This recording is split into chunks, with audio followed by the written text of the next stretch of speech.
You've talked about how there's reasons that people can subconsciously keep an illness. Yes. You don't create an illness. What you do is you facilitate the gene expression of an illness by how you think. So, for example, there are two things that need to happen for a person to heal. You can cure somebody and not necessarily heal them. What I found in many, many years of hospital work and private practice and all kinds of things is that you have to look at two things. You have the illness. You don't tell the person you created it or anything because they didn't. But you have to know, what is this illness allowing me to get away from that I don't want to do? Secondary gains, extremely important. If you don't work that out, you're not going to get rid of the illness. And the other one that nobody talks about is, what is it getting me out to do that I don't feel worthy of doing? Yes. That's another one. Those two, if you don't work those two out, very difficult to heal. You can be cured, but it comes right back. In today's busy world, how can we find the inspiration, knowledge, and energy to live a healthy and empowered life? If we balance and harmonize our mind, exercise our body, live according to the laws of nature, and connect to spirit, can we find a way to heal, become our authentic self, and live our purpose with love? I am your hostess, Amy Fournier, and welcome back to Awakening Aphrodite. Hey, welcome back to Awakening Aphrodite with Amy Fournier. I am really excited to share the show with you. You know, like seriously, 2 decades ago, I had the books from my guest today because he's a world-renowned clinical neuropsychologist, and he specializes in longevity and aging well. It's one thing to get older.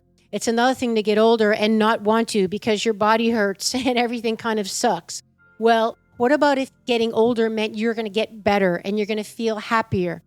Guess what? Here's the good news. The way you think and the people that you surround yourself are going to be a big determinant of how you age. And not only how you age, but the quality of your life and your health. My guest today is none other than Dr. Mario Martinez. Dr. Martinez is a clinical neuropsychologist who specializes in how cultural beliefs and our beliefs affect health and longevity. Dr. Martinez states that longevity is learned and the causes of health are inherited. He has studied healthy centenarians, which are people 100 years old and older, worldwide, and he found that only 20 to 25% of them can be attributed to good genes and genetics. The rest is related to how they live and their cultural beliefs that they share. Dr. Martinez is available for interviews and he does webinars, and he's just a wealth of knowledge on all these topics. He has 2 best-selling books, The Mind-Body Code, How to Change the Beliefs That Limit Your Health, Longevity, and Success, and The Mind-Body Self. I have both of those. They are phenomenal. I've read them many times and I review them all the time because every time I go back over them, there's just more that I pick up and learn. In addition to longevity, he also explains why our immune system is not just a protector. Instead, it responds to the cultural premises we learn to perceive the world. So Dr. Martinez says that not only is the brain cultural, but our immune system responds to cultural cues. You definitely want to pay attention to this one, let me tell you. So we get into that in this episode, and we talk about what the heck is psychoimmunology. Well, basically, it's how thoughts and emotions affect the endocrine, nervous, and immune system. So the way that we think, it's actually affecting our physical body. I know you've heard me say that many times before, but I don't know why we all have a hard time actually really understanding and believing it. Well, Dr. Martinez is sharing with us the science of all his decades of work. He shares with us also the importance of having a life of meaning and purpose, and the mindset of the people around you are important ingredients to your health. How language actually instructs the body what to do. How the brain is cultural and the role of culture in our brain-body health connection. How feeling worthy is extremely important, as well as having good self-esteem in your health and how you age. Why you should never tell anyone your age. And we talk about the secrets and tips of centenarians and longevity tips, the myths of aging, the causes of having a healthy aging experience, and epigenetics, what they are, how the environment actually affects your gene expression, the difference between aging and getting older, one that's very, very important to know, the difference between rituals and routines, how culture is actually more important than your genes, why you never want to refer to yourself as a survivor of anything, and being very conscious of any labels you put on yourself for that matter. And we get into what Dr. Martinez calls the archetypal wounds. So these are the critical 3 ways that a culture can deeply wound a person, and that they're pervasive across all cultures. They are abandonment, shame, and betrayal. And they will directly result in diseases and illnesses in the body and the mind. For example, things like autoimmune diseases are associated with shame and how the body actually will manifest diseases as a result of these emotional wounds. And lastly, you definitely want to hang around to the end of the show, because we get into the over-masculinization of women in our culture today and what the heck is going on. And Dr. Martinez shares his thoughts on that. And then he shares with us how this gender training that's going on with young children today in school is actually, in his opinion, child abuse, because people just don't understand the biological science going on in our bodies, and that gender is different than gender identity. They're 2 totally different things that a lot of people get mixed up, and the children are a byproduct of getting confused and all that. Create a lot of problems. So you definitely want to listen to the end of the show. All right. So I'm really excited to share Dr. Mario Martinez with you. It was a great, great discussion we had. And remember, if you want to support me in the show, the best way to do that is to subscribe, share the show, and leave a review on Apple iTunes. That's what keeps this thing afloat. It really does. So thank you so much. And let's go now join Dr. Martinez. Welcome back to Awakening Aphrodite with Amy Fournier. My guest today is Mario Martinez. Mario, welcome to the show. Thank you for having me. It's a pleasure. All right. So everybody already heard your amazing biography and background, but is there anything that you would like to just say to point us out to really the crux of your work, or how you describe yourself? You know, the elevator speech. If you meet someone in the elevator, how do you talk about what you do? Certainly not about the weather. But mainly that what I'm doing with science is everyone pretty much agrees that mind and body communicate with each other. But what I'm bringing is the 3rd component, which is communicating in a cultural context. So culture is extremely important in my work. That summarizes, and you'll see as we go along how important the culture is in wellness, relationships, longevity, anything that you can think of that has any meaning. Okay, so before we get into that, tell us a little bit about your personal story, Mario. Tell us just a little snippet. Like right now you're in the United States, in Tennessee, correct? But you know, your life, how you grew up, where you grew up, and what got you into this line of work. I'll keep it short because a lot of people like to talk about themselves too much. But I grew up in New York and Miami mostly, most of my life, Miami. And then I went to school in Spain, University of Madrid, came back. And then I went to Vanderbilt. That's why I'm in Nashville now. I did postdoctoral work there. And then I did in clinical psychology, and my specialty is neuropsychology, clinical neuropsychology, and what's called psychoneuroimmunology, how thoughts and emotions affect the immune, nervous, and endocrine system. So I went to school to study medicine in Madrid. And what was happening is that they were having a lot of riots there. And the medical school was the most radical. So they would close the school for 5-6 months. So I would take some psychology courses. I would come back, and this went on for a while. I said, that's it, I'm done. I'm going to leave medicine and go into psychology. So that's how fate and destiny work together in that sense. So then I came back to the States and did some more work at Vanderbilt and went into practice and got married, had kids, got divorced, all the usual things, the rituals that we do. And And then I became very, very interested in writing. And so I wrote 2 books. I had 2 bestsellers, as you know, and I'm working on I just finished the 3rd one, which is, it gives me license to expand science because it's a novel called The Phoenix Self, How People Can Live Up to 500 Years. So it's science and fiction. So the thinking is that I want to know more about how to create a life of wellness and a life of meaning, and really going back to Aristotle, who actually, and I'll tell you what studies have been done on Aristotle and the immune system as we go along, but the life of meaning, pleasure, and finding pleasure, meaning, and purpose are really important in your wellness. That's basically it. I'm very curious, and I love good wine, as I was telling you. Albarino is one of my favorite. My father was from Spain. I love to cook and travel, work out, and have fun. Well, one of the things I love about you and certain guests that I have, or I actually try to have all my guests, practice what you preach. I mean, you're just an amazing example of this whole psychology and mindset. And I am just so blown away. Well, first of all, I just want to share with everybody that I have pretty much all your books, although I don't have The Phoenix Self yet, maybe because that's the newest. Yes, not out yet. Okay, there you go. Oh, good. I'm off the hook. I feel better. But I have been studying you since I was in college, because my graduate training in grad school, I studied sports psychology because I was always an athlete.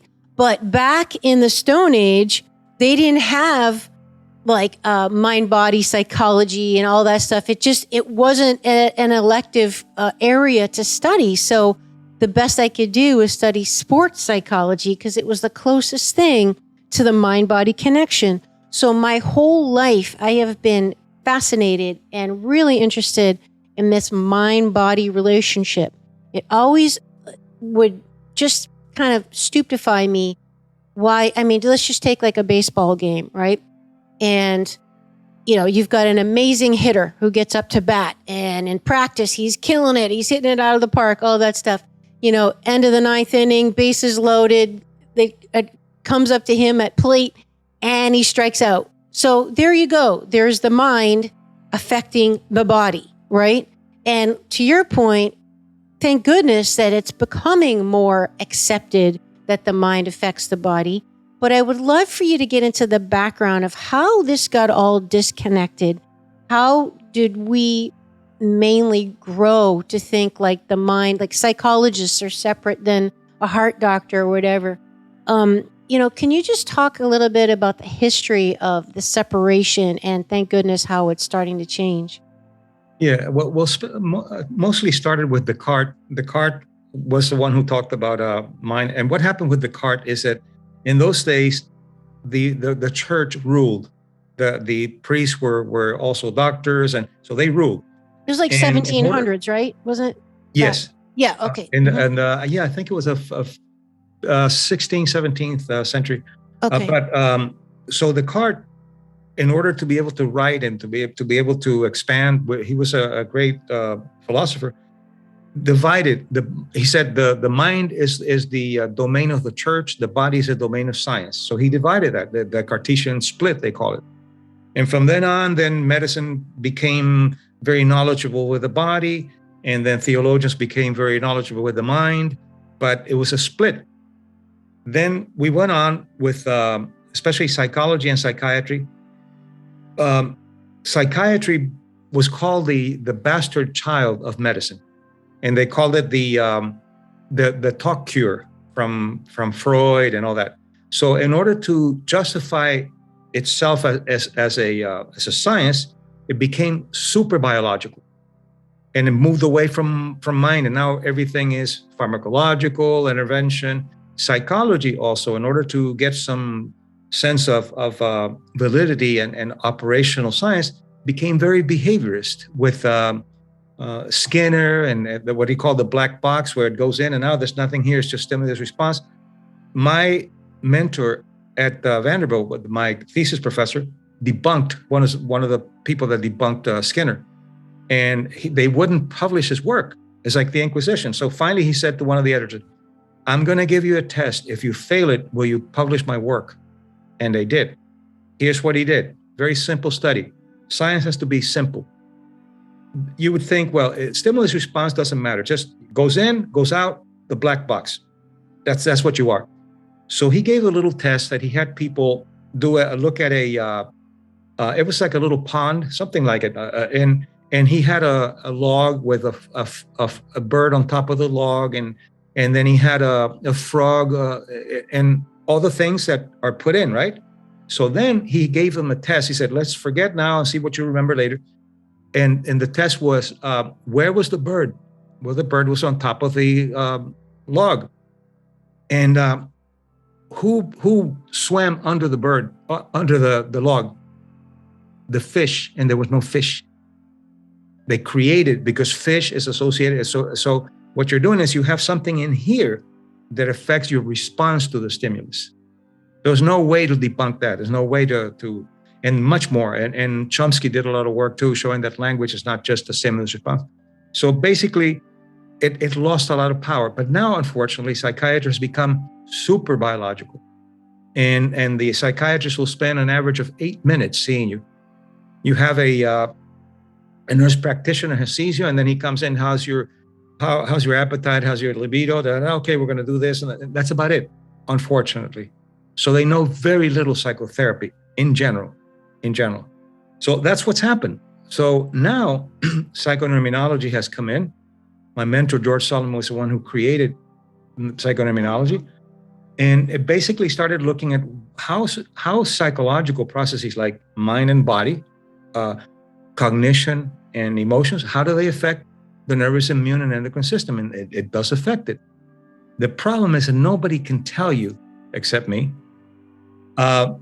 how is it that the mind and the body talk to each other? That's what the first book, The Mind-Body Code. I mean, okay, mind and body communicate. How do they communicate? Well, they communicate. They don't go any further than that. The way that they communicate, you have to go back to anthropology. And I bring a lot of anthropology, as you know, in my work. 150 years ago, when we became Homo sapiens, there was no language. We went by the smell, the pheromones of the smell. And if you saw a lion, you would have to go, or something like that. There's no language. So you would have the stress hormones and everything. Language comes on and consciousness comes on. And consciousness comes on about maybe 40,000 years ago, when we started burying our dead and we started using trinkets that had no function as tools. You have to have a lot of cognition to be able to do that. So then language comes in, and the senses are replaced with language. Instead of smelling a lion or grunting, you say, there's a lion there. The brain had to adjust to that, and it had to create biosymbols. It adjusted to linguistics, and the immune system had to adjust to the cultural brain.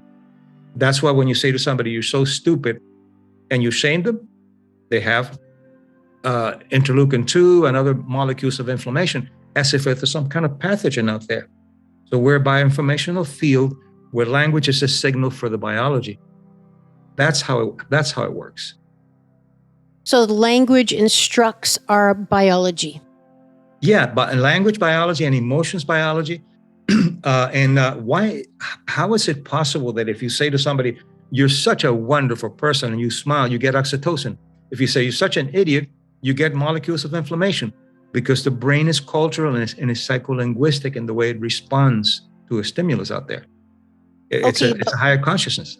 But where does the person's kind of belief in the importance of what the person said, like someone could just say, you're an idiot, and it doesn't affect you because you don't even know that person, as opposed to someone that you care about and you care what they think, and that does affect you. So how is that different? Well, internally it has to do with self-esteem. If you have good self-esteem, someone says you're an idiot, what I would say is, tell me how I'm being an idiot. I make them own up. If you don't have good self-esteem, you question yourself. Externally, when there are people that you give value to, like cultural editors, and they do something and they say something to you, then it has a major effect on you. So it's, again, you see, it's a contextual thing. Self-esteem is extremely important. Self-valuation is extremely important, because that's how you process information. And that's how Centenarians have great self-esteem. They're what my mentor, George Solomon, called healthy narcissist. Uh-huh. So you have to have valuation. You don't have to brag about it. But if somebody says, you're so beautiful, well, thank you. Oh, it's just my mother or genes, or I just put some makeup. What that does, it kills the opportunity for gratitude, which increases oxytocin, serotonin, endorphin, all the good psychoneuroimmunological things that enhance immune function. If you say, oh, it's just in my genes, you get nothing. Or you should have seen me yesterday. Yeah, you should have seen me yesterday, where you get a little bit of stress hormone. Uh-huh. I love your hair. I haven't washed it in 3 days. Yeah. That's because the cultures teach you to devalue individual. I'll tell you something. I went to dinner the other night to my favorite place, and I went by myself. So I had a great dinner, and this lady, older lady, comes over and she says, are you all right? I said, yeah. What do you mean? She said, you're eating by yourself. I said, well, yeah, I'm celebrating. So what are you celebrating? Myself? She didn't get it. She was really concerned that there was something wrong with me. She called the police. With somebody. She called the police. Yeah. So that's how it's structured. Oh, yeah. Absolutely. You go to a restaurant, they say only one. Can we put you by the bar? No, don't put me by the bar. So it goes against the individualizing of the person, the individuating that Jung talked about. Collectivism is good for them.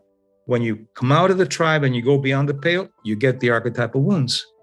And two things, more so as you get older and if you're female, because if you're single, there's something wrong with you. Yeah, of course. Uh-huh. And because it's an age consciousness too. I never tell anybody my age. It's none of my business. And when I went to the longevity center that I work with, they do epigenetic and genetic testing and all that. And they said, well, let's see how you do it because you talk so much about longevity. Well, I was 21 years younger than my chronological age. I love it. So when people ask me, how old are you? I'll say I'm 21 years younger than my chronological age. And what's your chronological? 21 years older. The reason you don't do it is because you're pegged into the culture.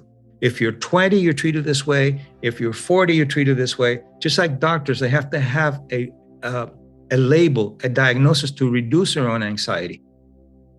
So if they say, if this is stress or what do you want for your age, they don't know what they're talking about. So you see, we have a lot of admonishments constantly from the culture that hit you and you don't know it's hitting you. And my job is to let you know how you're being hit and what you can do about it. Yeah. And gosh, there's so much there, Mario. Wow. Yeah. Let's just back up a second and just, if you could explain and share with people, you actually coined the term biocognition. So I know you've been talking about it, but can you just kind of define that for people so they can, and getting into how the culture enforces our beliefs, which then determine our behaviors, which then determines the outcome. And let's just get right into the meat of that. Yeah, well, before it was biology and cognition. But since we're inseparable, biocognition is mind and body within a cultural context. That's the definition. Mind and body within a cultural context is biocognition, biocognitive science. And and you cannot extract the cultural components of it. And I'll give you some examples later when we talk about it. But you can't extract it. We are culture. And what is culture? Cultural anthropologists have been arguing about this for a long time, but culture basically is anything that's important for survival and meaning, which means aesthetics, ethics, sexuality, longevity, that a group agrees to believe. That's the culture. And it's very, very difficult to get rid of. Spain was conquered by the Arabs for 800 years. They kept the language, they kept the religion, they kept their wines, things that very difficult to get rid of. So there's a lot of good things about culture. The problem is that when you want to individuate, the culture doesn't like it because you're no longer serving the collectivism. And you have to individuate in order to become whoever it is that you want to become. And why would the culture subconsciously or not obviously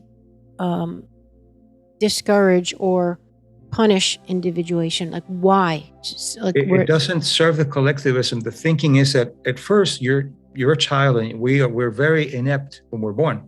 Animals know what to do. They walk. We need 12, 18 years for somebody to take care of us. So the collectivism is extremely important, and it's set up for that. But then anything that loses its value becomes a burden. It loses its value when you want to individuate, but the culture continues to do that in order to maintain the collectivism of how do we keep this? How do we maintain this without realizing that you have to individuate? Some people do, and some people don't. The ones that don't are what I call the historians. You go back 30 years to your neighborhood, and they're still there, and they look like hell, because historians don't do really well, but they can tell you everything that's been going on. So that's one of it. The other is that once you individuate, you begin to question the rules that you were taught by the culture editors. Girls can be just as good as boys with math. Being a tall girl is not a problem. Men can cry. Those kind of things. That goes against think of what they say when they say it was beyond the pale.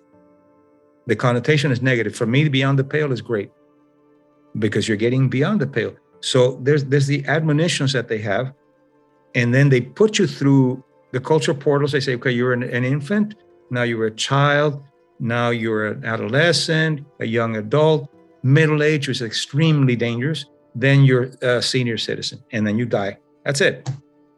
That's living the life of the unaware, the mindlessness. And the associated different levels of perceived value of each of those stages. Yes, and even the perception of time. Time goes fast here, goes slow there. But if you try to individuate, and let's say you're middle-aged, and let's say middle age is 45 or whatever it is. I don't believe in middle age, because centenarians say it's dumb. You find out when you die. There's no such thing. But let's say 45. A day before 45, you're not middle-aged. When you reach 45, you're middle-aged. There, you have to start dressing middle-aged, looking middle-aged, and getting sick like the middle-aged. Be appropriate.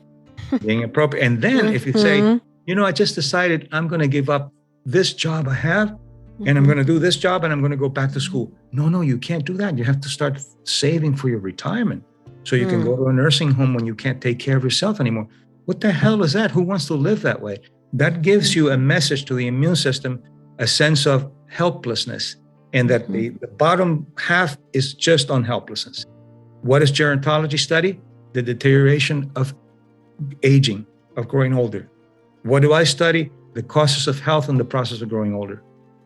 Huge difference in all of medicine, I'd say. They're studying the pathology, because they also have a bias, because who they're seeing are the sick people. The healthy people aren't going there. And I know you mentioned that in your work with the Centenarians, which just means people over 100, that for the audience, that they don't go to the doctor. Let's get into that. You're a longevity expert. Okay, so share with us a synopsis of, for 20 years you've been studying this, and you've identified different qualities that enable them to be living such a high quality life. Because it's one thing to live a long time. It's another thing to not want to. So they have a good quality of life. They're enjoying their life. And also share with us what you call the myths of aging, and or which are basically the lies of aging, the not true, the cultural beliefs that are definitely not true. Yes. Well, first you have to go back to the system like we did with anthropology. Here we're going to go back to the system of biology. Again, biology, in order to legitimize itself, it had to borrow principles from physics. And there's a lot of physics in our body. We have a heart that pumps, but it also communicates with the thymus and all kinds of things. So in order to become a model using physics, one of the concepts of physics that works really well for airplanes and planets and everything else is that a system goes from order to disorder. That's the entropy. They call entropy. Order to disorder. That's not how we function. We're self-organizing, self-creating systems. So complexity is a better entropy. Complexity says we go from simple to complex. And the brain of a 50-year-old is a lot more complex than the brain of a 5-year-old. So knowing that, then you look for how complex are you becoming, or how feeble are you becoming? And then gerontology is studying what are the illnesses of aging. There are no illnesses of aging. There's no such thing. Well, they say, well, you deteriorate, your brain deteriorates, you have the dementia. It depends on your genetic expression and what you do with your time. If you are 20 and you do cocaine for 20 years, at 40, you're going to be in really bad shape with somebody who doesn't do cocaine. And now epigenetically, we know how to trigger and cap gene expression of illness and the causes of health. That's what we're doing in Poland.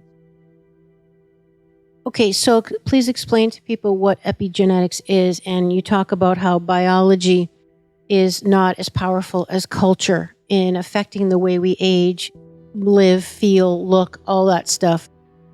Please explain epigenetics. Okay, first, everything is empirical, as you know, that I talk about. I'm not just dreaming it. Mm-hmm. Centenarians, when I first started studying, I thought, well, it's got to be genes. They have long telomeres and all that kind of stuff, the conventional, which is myth. They don't. 20% genetics, that's it. 20%. Even long telomeres, short. They have long telomeres, short telomeres. Telomeres are the caps that you have at the end of the chromosomes, and it was thought that the longer you live, because of more of the reproduction of cells. But now we know that telomerase is an enzyme that actually creates telomeres and nourishes them. One of the ways to get telomerase is self-love. What's up? So what is epigenetics? It's another thing that people talk about, and they really don't go deep into it unless you're an epigeneticist. But basically, the thinking is genetics. You're inheriting your genes. You have your DNA and the nucleus, and then the genes are passed on by your father, your mother. Your mother will give you the mitochondria for the cells, all of that, and that's it.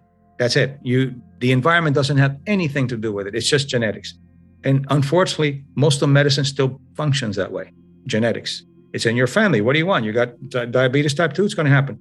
Epigenetics looks at how the environment, external and internal, can change in gene expression, either by capping it with methylating, it's called methylating, or with histone capping, based on what the environment is showing you and the environment inside you, what is showing you. So what we do in the place in Poland, for example, is, let's say you take your genetics and epigenetics, and they find that you have a propensity for diabetes. That's a propensity, not a genetic sentence. And then they teach you ways to cap that potential expression for diabetes. No medication, just methods using some of my techniques. Also, sometimes they'll use supplements. For example, if you have a propensity for selenium to not be absorbed very well in your body, all you have to do is you take, and of course you measure it to see if it's true, because it's only a propensity. You take 1 Brazil nut a day, and that's more than you need for selenium. That's it. So epigenetics is basically saying, not only do we inherit our genes, but we inherit a potential to be expressed or not be expressed. And there are some exceptions. There are about 2 or 3% of that. You're born with a genetic mistake. If you have a particular problem with some genes, you might have Down syndrome, or you might have illnesses that MD and things like that come from faulty genes. The person's not faulty, the genes are faulty. But other than that, it's acquired. And we're sold the concept that you always have to be on medication, and you have to be on this. Some people do. Or it's destiny. Most people are over-medicated. And getting back to your questions as centenarians, I asked one, when was the last time you went to the doctor? And I'm not suggesting this. I'm giving you an anthropological report here. He said, 70 years ago when I broke my leg. Oh, and the doctor took real good care of it. It's really good. And you haven't been back? No. Why should I go back? So I said, what does your doctor have to say? He said, they're all dead. I don't know. Exactly. So now I don't suggest that you don't go to the doctor. But I suggest that you be very careful because it's your body. Your doctor knows more physiology than you do. You know more phenomenology than he does or she does of your body. So centenarians, they say you got to take this and this. What is the side effect? Well, you could have a heart attack. Nope, no, I don't want it. You got to take it because it's a risk benefit factor. No, I'm not going to take it. And if anything happens to me, I won't sue you. They take responsibility for their action. Yeah. Well, the crux of your work is that the culture influences our beliefs, which then determines our actions and our behaviors and the way we live our life and the way we think. And we don't know it. Like, we're not aware of that this is even happening. Just because you give the example of, the perception that diseases and illnesses run in families based on genetics, it's been so pervasive. But if you just go down the street or you go to a restaurant, you see a family eating together, and let's just say, oh, wow, what do you know? They're all, a little bit overweight and they all kind of look the same. And so and you think, oh, wow, okay, so it's true. Look, dad's heavy, mom's heavy, daughter's heavy, baby's, a little chubby. So it runs in the family. And so you think, oh, see, genetics, it runs in the family. Yeah. And what people don't consider is behaviors and expectations run in the family. And what I love about your work is the power of a self-fulfilling prophecy and the power of what you believe is true. Because I know, like you, everyone's always asking me my age. And I do often tell them, though, because I feel like, first of all, people need to see it's possible. We need to get this in our collective unconscious of this is possible to age well. And I think you actually have said you can age better. Centenarians actually are healthier as they get older. What a mind-blowing concept. It's completely contrary to what everyone thinks now. If you're 90 and healthy, you had more practice at keeping your causes of health. But I'll give you some examples of culture, how it really affects. Please. Okay. Many studies, thousands of studies, but I'll just give you some things that are really more pertinent here. Major studies were done years ago looking at the effect on how people perceive lucky numbers or unlucky numbers. And they looked at Asian Americans, thousands of Asian Americans. And in Japanese and Chinese and other languages, the number 4 is associated with death. So that's how it's perceived. They looked at death certificates and they found a significant statistical correlation between the 4th of each month and death. Wow.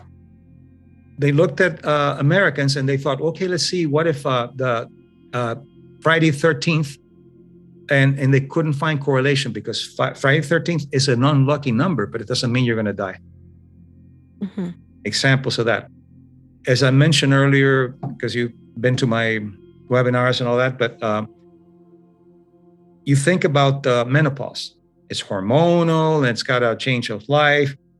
In some countries, like in Uruguay and other places, they call it bochorno, which means shame. And shame causes inflammation.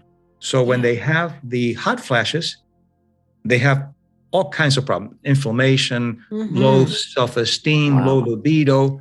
Well, in America, it's called the curse in a lot of the curse. That's right. Families. So the curse, all of that is like hello.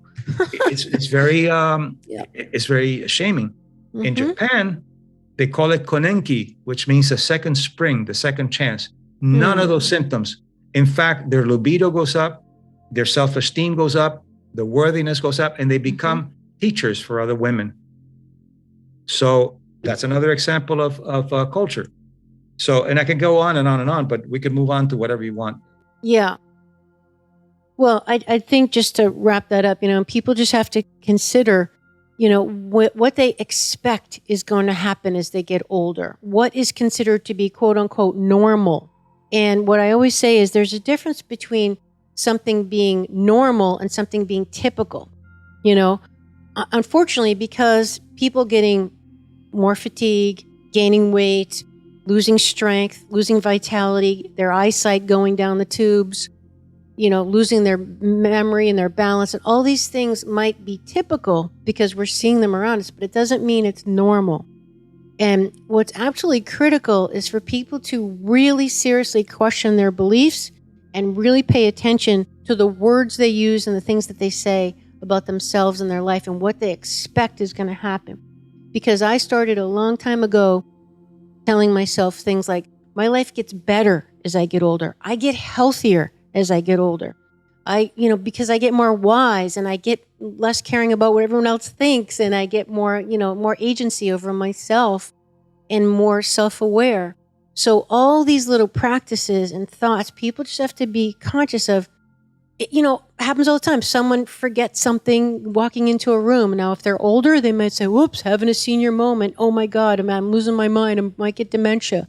Whereas if it was someone who was 15 years old and forgets something walking in the room, they'll just say, oh, I forgot something. There's a method of looking at that. That's you're right. It's the attribution. Without knowing it, you give it an attribution based on the portal that you're in. So if you forget something, the attribution, because you're 80, is that it's dementia. Mm-hmm. If you're 20, the attribution is, I just forgot. Yes. But what do you do neuropsychologically? What do you do when that happens and you're 80? You go to the kitchen and you forgot why you went to the kitchen from the bedroom. Go back to the bedroom where you registered the memory and you'll get it. And you realize that it's just you're not paying attention to things. There's a little deterioration that goes on, but it's minimal when you get away from the attributions of the portal. Mm-hmm. And then that the senior moment, you never, as you said, you never say senior moment, because what the attribution says, if this is happening because of this, I'm helpless about it. Mm-hmm. If this is happening because I'm giving it the wrong attribution, I'm empowered about it and I can do something. Absolutely. It's just so critical. And, when you hear people even say things like, it's tough getting older, and it's people just have to be very conscious of the words they use, because your body's always listening and it's a self-fulfilling prophecy. And remember the language that I talked about. The language now is bioinformational. So whatever you say, it's like, for example, you're driving and somebody gets in front of you and they almost hit you. Immediately you're going to have, especially norepinephrine and epinephrine, and then later you have some cortisol, which takes a little longer. But then instead of letting it go and taking it as a signal to slow down and listen to the music, not only do you ruminate it, but you can't wait to get to work to tell people. To relive it. Yeah, the biology doesn't know that it's over. Your cognition knows, but your biology continues to secrete whatever it is that you're talking about, because you're talking about it and you're creating a little theater. Mm-hmm. Although your cognition knows that it didn't happen, biology doesn't. So what happens at the end of the day when you do that? And of course, somebody else will out-victimize you. Oh, you're not going to believe this. 2 cars got in front of me yesterday. It's to out-victimize each other. Mm-hmm. So you're creating a toxicity at work, a toxicity at home. When somebody gets in front of me, I'll curse them in a couple of languages. I take a deep breath and let it go. And I say, okay, I got to pay attention to my music and this. But there's always a temptation, especially when there's a vacuum, a social vacuum. You talk about the weather or something bad that happened. I force myself not to mention it to anybody. Nothing. Mm-hmm. How was your day today? Great. How was your driving? Fine. That's it. If not, you're rerunning toxicity. And do that for 50 years and see what it'll do to you. I love that. Our words are so powerful. It's like my episode 69 with Laurel, Airica, and we talk about the magic power of words and how you're basically casting spells by the power of what you speak. Yeah. And you're calling it into being. And like what you're saying is you just keep reliving it biologically, which, just never helps to detoxify and purge those emotions. And you talk about there's a difference between being a victim and being victimized. I think this is important. Can you talk a little bit about that? Yeah, I'm glad you brought that up. Yes. You're a victim. If somebody rapes you, you're a victim. Mm-hmm. And you have been victimized. Mm-hmm. But if you use that as a way to manipulate to get out of things, as a way to get pity, then you are victimizing yourself. You're victimizing. You live in victimhood and you speak it fluently. Like Carolyn May says that you speak woundology. So, and that's what it is. So once you've been victimized, you re-empower yourself with whatever you need to do, and you never use that as a way of manipulating or getting what you want. Otherwise, your body will give you a passport to maintaining victimhood, and your body will adjust, because the body has an ethical process that says, okay, if you're a victim, you have a headache today, and the culture will set it up so victims get a lot. We have a system where victims get or victimized get a lot, and I'll call you and say, do you want to go to the mall? No, I'm just gonna relax and do a little meditation, take a hot bath. I'll do it some other time. Come on. But if you say, I have a migraine, oh, okay, what can I do for you? You get a pass. A pass to victimhood. It's acceptable. Very important. If I have a headache and people say, how do you feel? I look at the part of me that doesn't hurt, and I feel good, so I don't lie. I think of my toes, they don't hurt. I'm feeling pretty good about my toes. If I talk about the migraine, we're going into victimhood language, and my body will say, well, if this is what's going on with you, this is what's happening, and we're going to keep it. And you get power, the power of the victim. Yeah. So that learned helplessness. Yeah, learned helplessness. And learn empowerment means that you have to access resources to overcome a challenge. That's what empowerment is.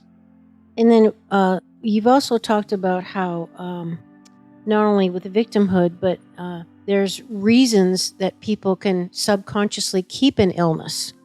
Yes. Or get a disease. So can you share with us a little bit about that? And I'll talk about it because I don't want to be irresponsible and say that people create their illnesses, because my background is in biology, and I want to be, but at the same time, what it means, not that you don't create an illness. What you do is you facilitate the gene expression of an illness by how you think. So, for example, there are two things that need to happen for a person to heal. You can cure somebody and not necessarily heal them. What I found in many, many years of hospital work and private practice and all kinds of things is that you have to look at two things. You have the illness. You don't tell the person you created it or anything, because they didn't. But you have to know, what is this illness allowing me to get away from that I don't want to do? Secondary gains, extremely important. If you don't work that out, you're not going to get rid of the illness. And the other one that nobody talks about is, what is it getting me out to do that I don't feel worthy of doing? Yes. That's another one. Those two, if you don't work those two out, very difficult to heal. You could be cured, but it comes right back. And that's where the illness becomes. And you would ask, well, why would someone get sick to not be able to do something that they love? Because of self-esteem. People who win the lottery lose it on the average in 18 months. And joy can be a very dangerous emotion. Dangerous. Yes, because joy is it's like the fuel, and if your self-esteem is low, it won't go in. It becomes a threat. People sometimes end relationships because they're too good. Or back to our self-sabotaging behavior, right? Yeah, that's right. This is too good. How do I handle this? So known misery is less stressful than unknown joy. Yes, the known misery is less stressful than the unknown joy. It's so true. So once again, we come back to a feeling of unworthiness for why we can sabotage ourselves, because a lot of people fear failure, of course, so they don't start things because they don't want to fail, because they have low self-esteem. And then we also fear success, and we put a cap on like how good our life can be, because why? Because we don't feel worthy? I mean, how do we fix that? Well, I'll tell you another little study. I know I've done that. That's for sure. No, I mean, we all do. This psychologist, I think Snowden, he's a British psychologist. He looked at people that consider themselves to be lucky and unlucky. And he divided it into two groups.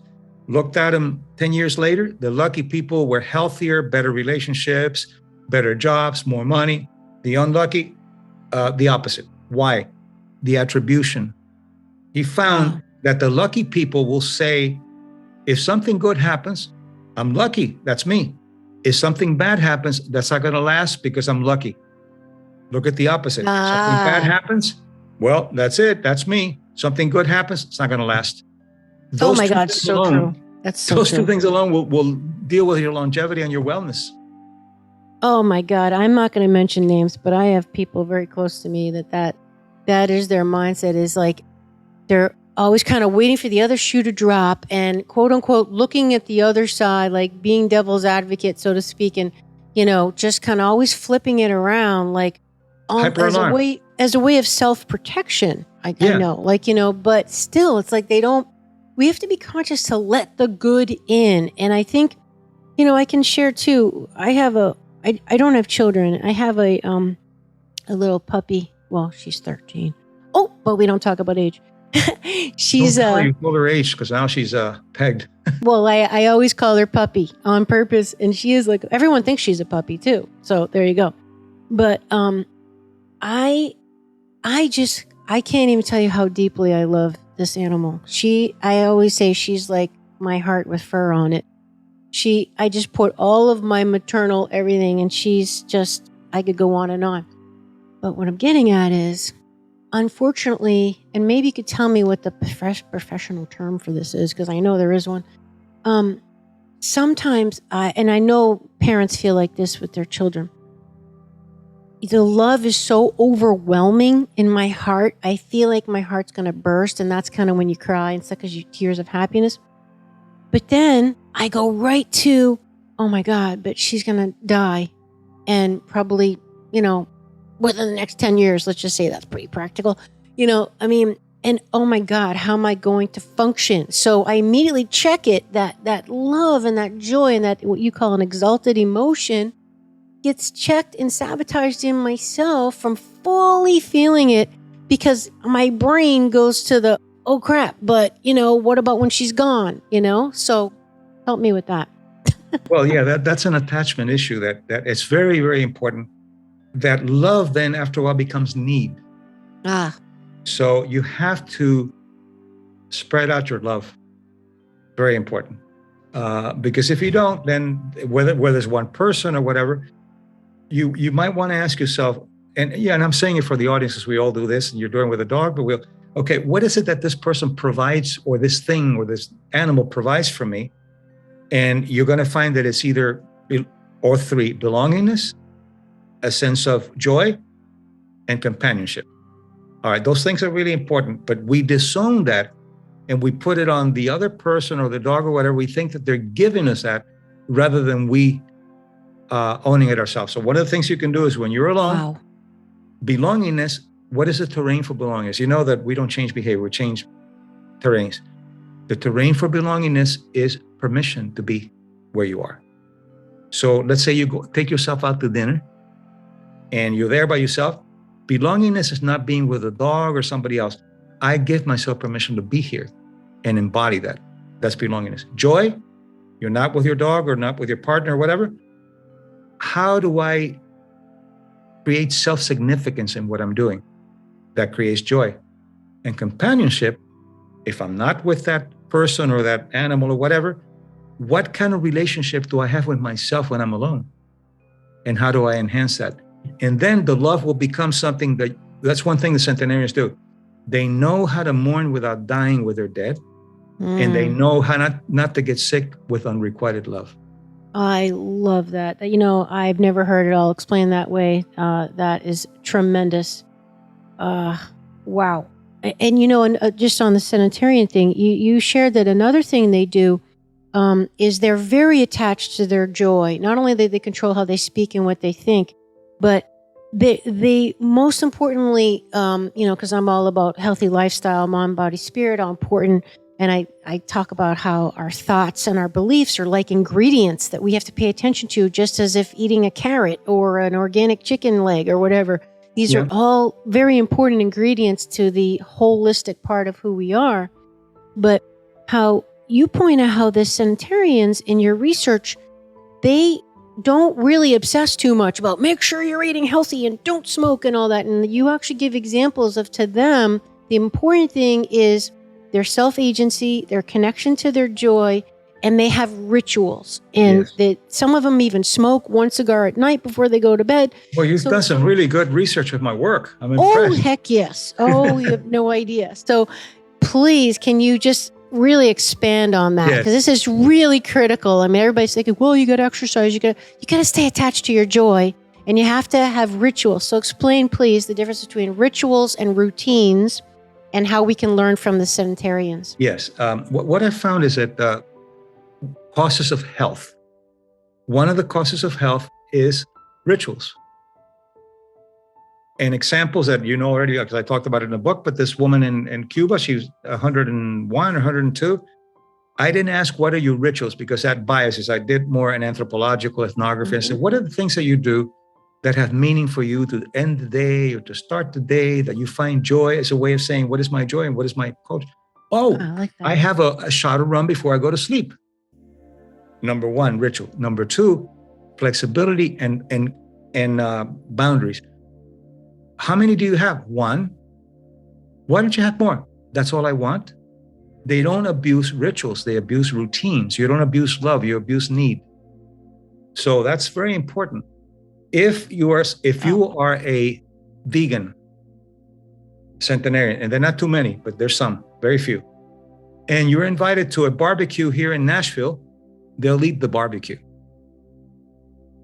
Inflexibility is worse than eating McDonald's and fries, because inflexibility creates a sense of an urgency of fear or something. So if you're living a life and not eating this and not eating that out of fear, forget it.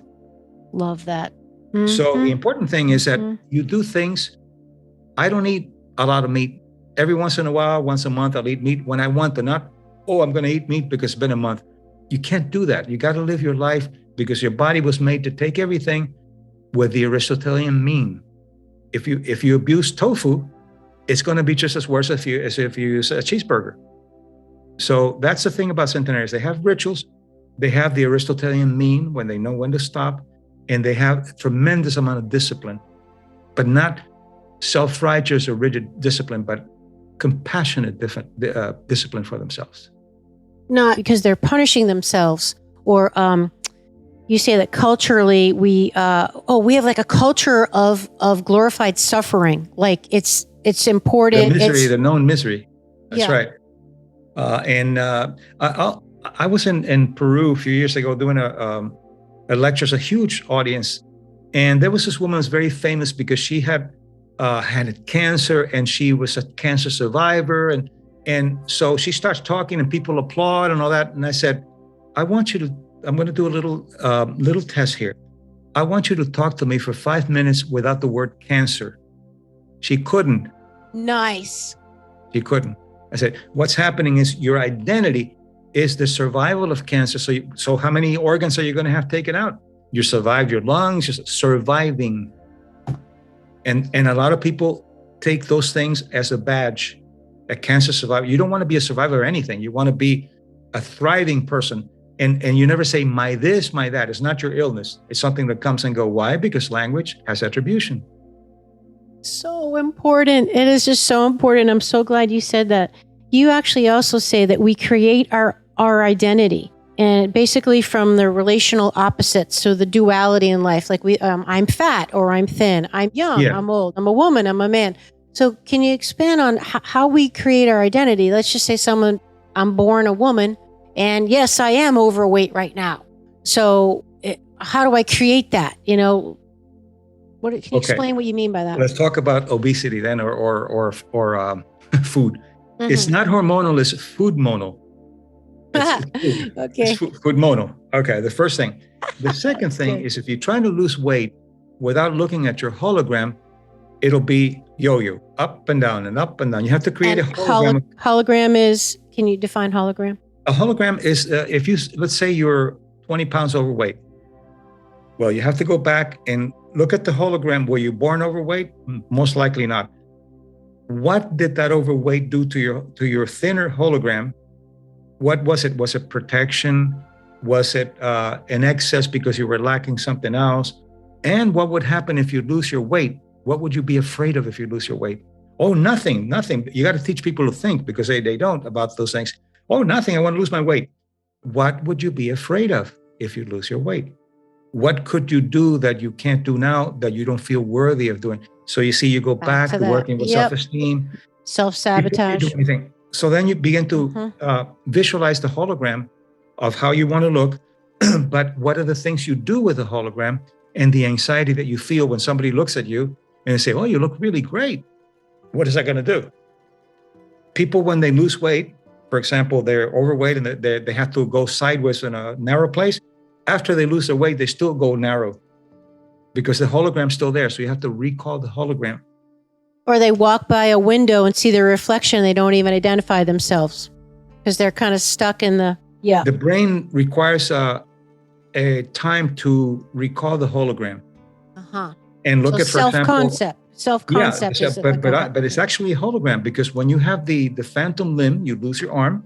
It still hurts and it still itches. The hologram's still there, and there's some techniques to get it out.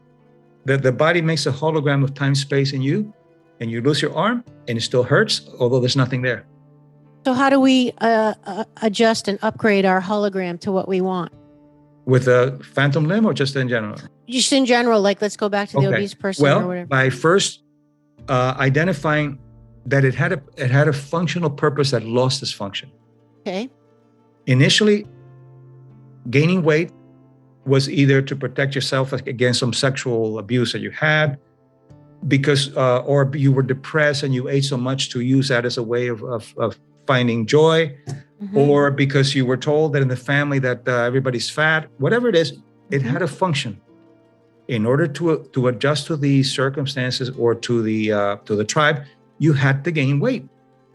There are people in rural areas that, and what does the language say? In Italy, the grandmother will say, eat everything because love is food and food is love.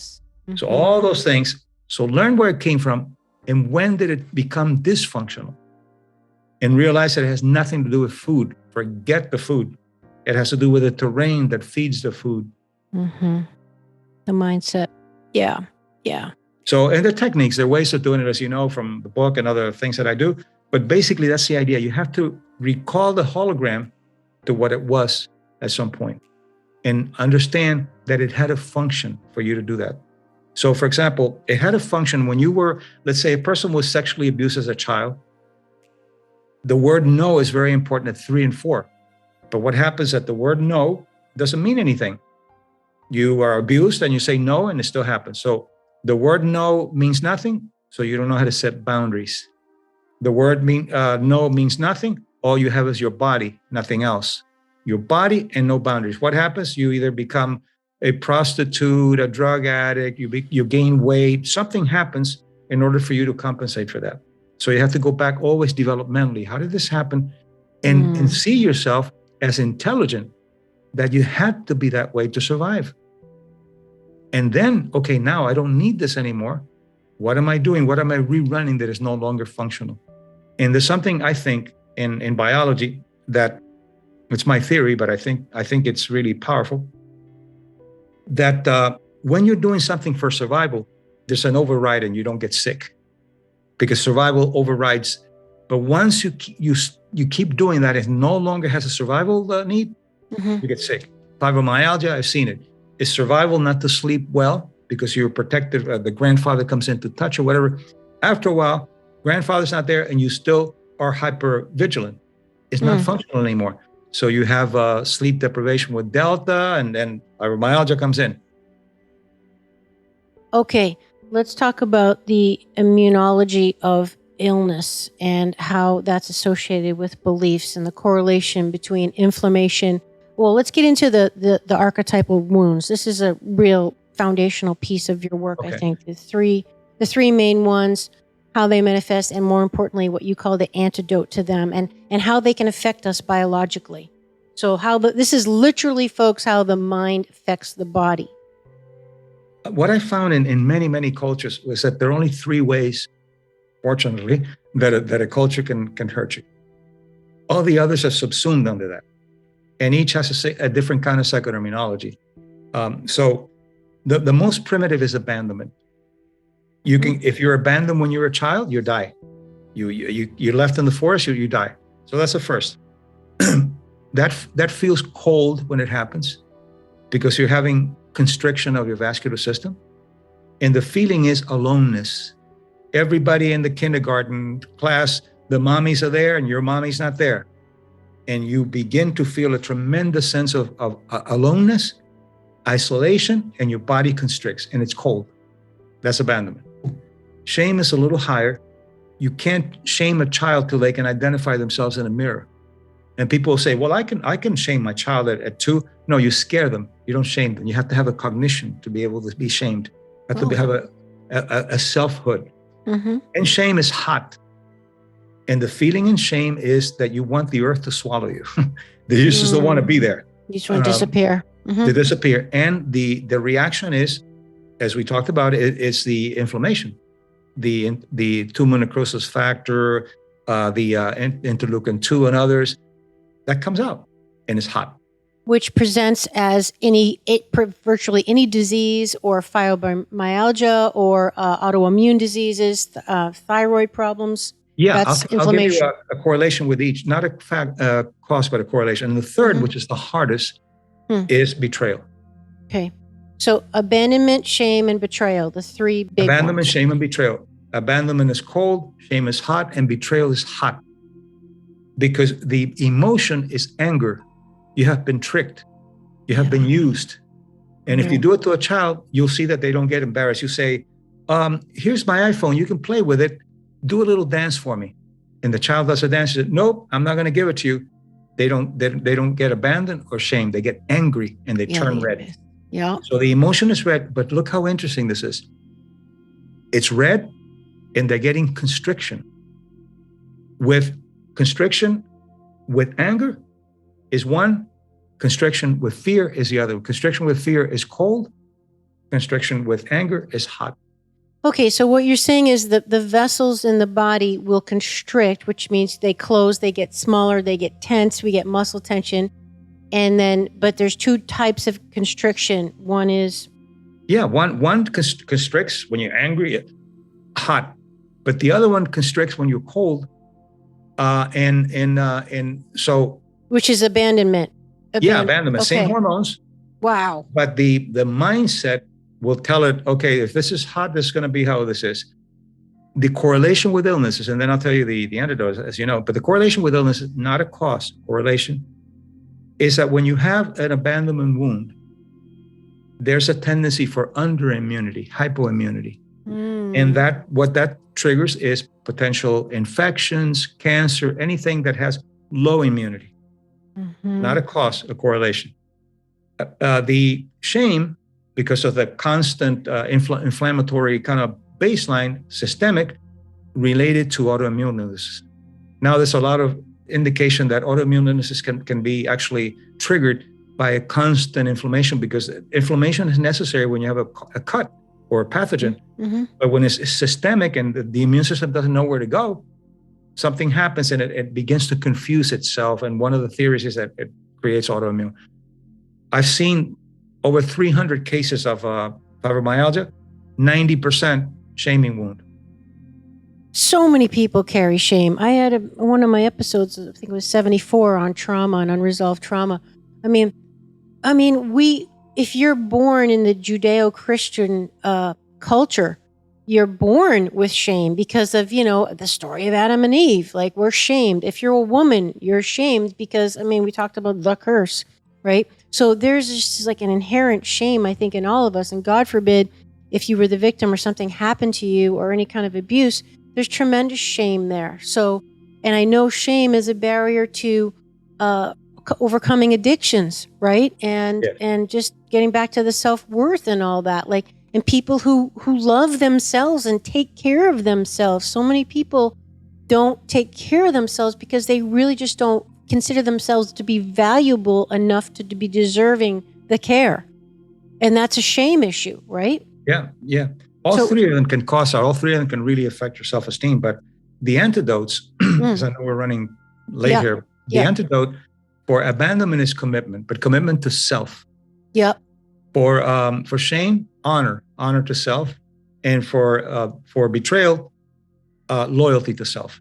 One disempowers you, the other one empowers you. And it doesn't have to be related. You don't have to be honorable related to the shaming.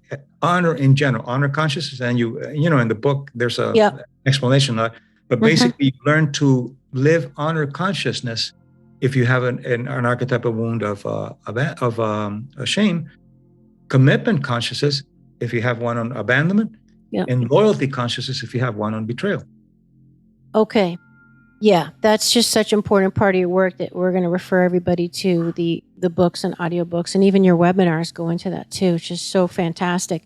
Before I let you go, though, can we talk about your thoughts on the over-masculinization of women common in culture today and the difference between gender and gender identity that we're currently all kind of they're up against, transgenderism, and how do you identify as a male or a female? Please share your thoughts on those things. Okay, I'll give myself permission to be politically incorrect then, which means science with a backbone. There you go. Thank you. Glad someone's got one. Yeah, that's right.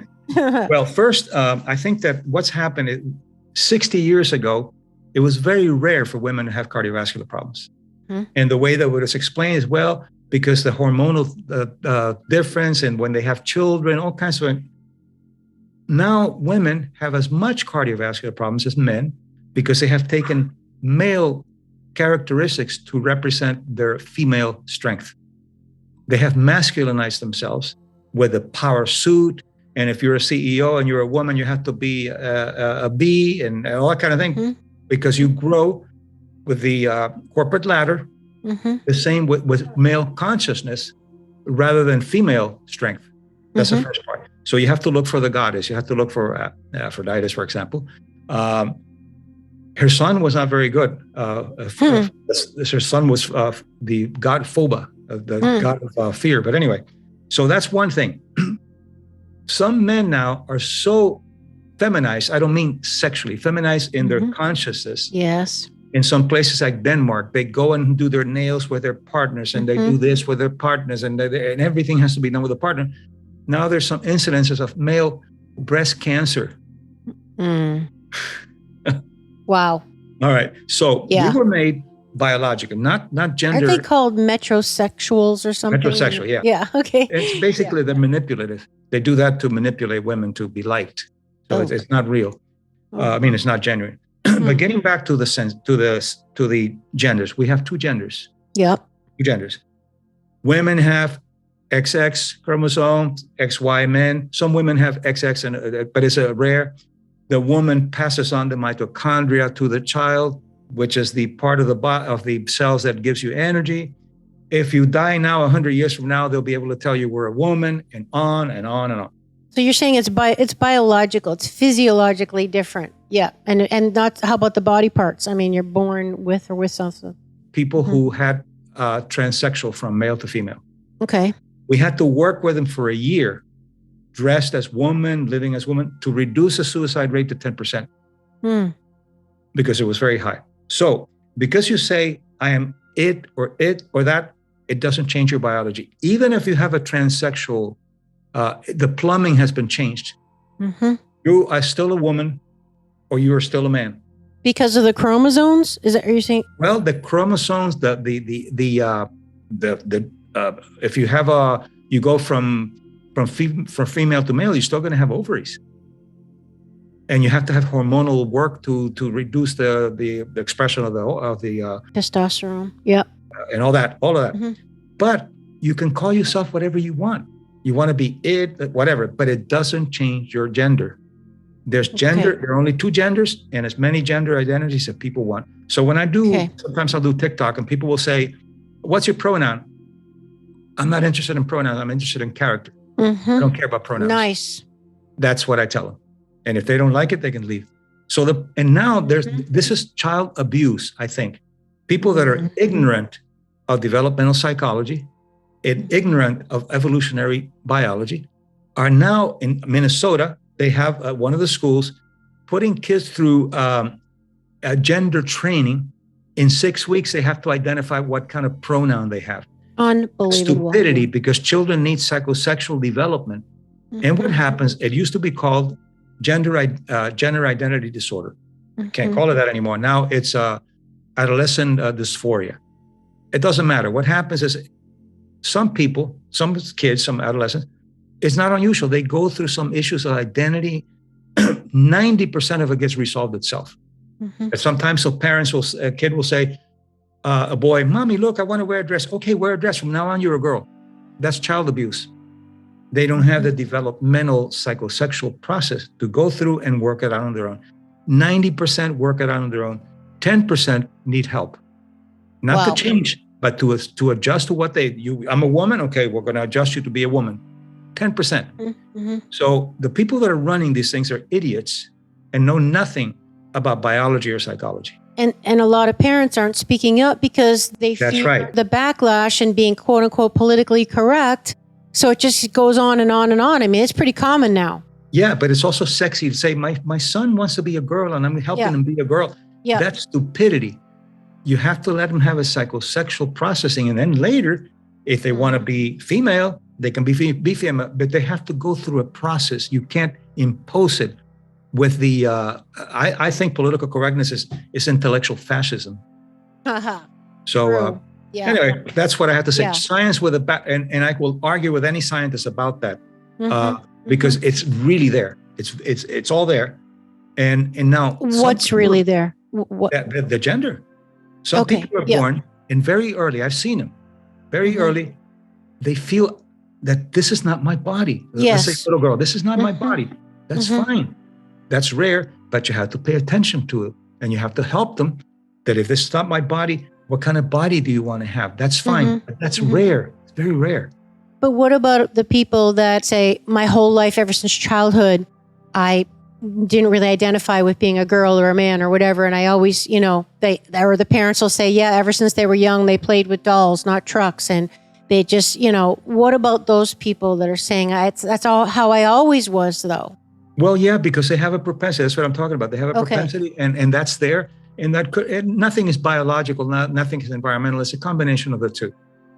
But there's a difference between growing up that way and then the power of suggestion when a child is too young to even, is what you're saying. That's right. Because in general, you have to look at the general, not the specific, the exclusions and then making everything out of the minority. You can't do that. Yeah. So there's a study that was done by feminists who felt that there was no such thing as culture. And there's nothing wrong with feminism, but there's something wrong with radical feminism. And we can talk about that some other day. But anyway, so they did a study and they had children, very young children, and they gave the boys dolls and they gave the girls little tanks. Within a couple of weeks, the boys were using the dolls to sword fight and the girls were putting the tanks to bed. That's funny. Oh, wow. That's funny. They didn't like the results. Yeah. So there's biology, but there's also choice. But you have to let them work it out in their own developmental process. Let them work before you put it on them. My best friend was gay, and I always knew he was something about him. And he married and went through hell. He had 2 kids, and he told me one day he got drunk, and he said, "I got to tell you something. I'm gay, and I'm gonna get a divorce, and I'm gay." I said, "Hey, that's no big deal. I've always known this. What's your problem? You think I'm going to reject you now because you're gay?" But look at the suffering that person went through. Yeah. Because of the other side of forcing a person to be this or to be that. Now it's becoming the other way. Now if you say, "Hey, I'm straight and I like women," and I wait a minute, you're a beast. What's going on with you? That kind of punishment is cultural. But we're living a culture based on social constructivism. That's what they're teaching in school. They don't teach you social constructivism. But they're saying social constructivism is basically biology. Don't worry about it. There's no biology. And then they do postmodernism, which is everything is relative. There's no moral compass. There's just so you want to be there's no absolute truth. Really? Absolute truth. Sure about that? And I'll tell you something before we end. Aristotle, I mentioned that he said, okay, the hedonic life is not enough. The life of pleasure for pleasure is not enough. So we have to have something more, and he called it Eudaimonia. And as you know that I talked about earlier. So glad. And it's a Greek word, Eudaimonia. Eu is good, daimonia is the spirit, not demon. So then he said we have to find pleasure and meaning, service, and meaning, service, and purpose. Have the pleasure. So lately, the last I mentioned, as you know, in the other webinar that you were in, The studies that have been done, several studies that look at something very, very specific in the immune system cells. It's called CTRA, Conserved Transcriptional Response to Adversity. It's a beautiful name. And those cells, about 21 to 40 cells, will respond to adversity with inflammation, antibodies, or antiviral. They divided people, okay, this is psychologically you're hedonic, psychologically you're eudaimonic, by the way they describe themselves. The people who were eudaimonic, people who found service and all those things meaningful, had better CTRA, which means they have a better response to adversity. So there's biology, no question that there's biology. Whether gender or not, there's biology. You can't refute and say, well, everything's socially constructed or culturally constructed. I'm a great believer in culture, but I don't take science out of the way there. So anyway, thank you for having me. I appreciate it. Yes. So, all right. So just in closing thoughts, what is your advice to us to make sense of this all? And also, if we want to be an outlier, if we don't want to be the norm, like let's go back to aging quickly. If we don't want to just, get more decrepit as we age, but then we want to believe that, but then the culture is not reinforcing that. So everything we're seeing, advertisements, TV, everyone else talking, is to the contrary. So how do we maintain our agency? First, you have to read my 2 books. Yes. That's what it's all about. Okay. But second, you have to deal with the archetypal wounds that are stopping you from individuating. And we mentioned 3. 3. And then the most important, you have to have a subculture of wellness that supports your outlierness, your outlier consciousness, that you say, I want to live agelessly. Oh, wonderful. Or you look, this is a Hollister. The people and they're under 20 wear them. You're sure. And people say, oh, so you want to look like a teenager? No, I want a teenager to look like me. See, you need a subculture that supports, oh, what a beautiful shirt. True. I was talking to a CEO in Brazil, and he was wearing the same kind. And he said, I'm so glad that you're wearing that because people are making fun of me because I'm too old to wear a Hollister. Wow. So you have to find a subculture of wellness that supports your new way of looking at the world. So and back again to our environment. Our environment. So you create an environment that's supportive of wellness, not an environment supportive of restrictions. Perfect. Dr. Martinez, anything you want to point people to, any projects, websites, your webinars, please mention your books. Where can people find more about you and learn more and get deeper into everything we've talked about today? Yes, because I've written a lot to make it easy for people to, and of course, it'll make money. There's nothing wrong with making money, by the way. You don't want to say, oh, it's okay. It's wonderful to make money.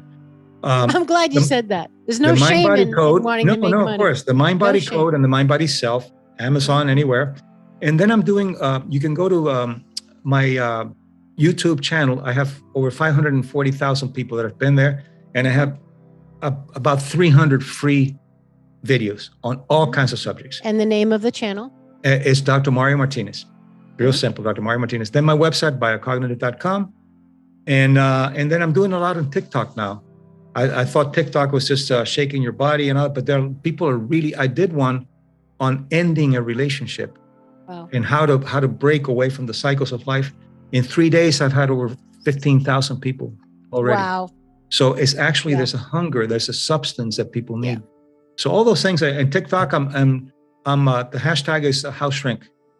Excellent. And you do webinars. I mean, there's just so much. If they go on, and this will be in the show notes, everybody, but there's just so many avenues is what he's getting at that you can find more about him. Some are free and some are not, but there's no excuse. There's a lot of information there and all based on good science. Absolutely. A track record. So I want to congratulate you for the work you do. Oh, thank you. And it's very nice. And thank you for having me. Thank you. Well, I do have you to thank for a lot of my mindset for sure. And I obviously have more studying to do. But I'm just so grateful for your work in the world and just keep going. Thank you. All right. Thanks for joining us today, everybody. Make sure you check out those show notes for more details on how you can find out more about Dr. Mario Martinez. Would you like to support my mission to help empower people all over the world to be all of who they truly are? If so, please subscribe to the show, leave a review on iTunes, and share it with a friend.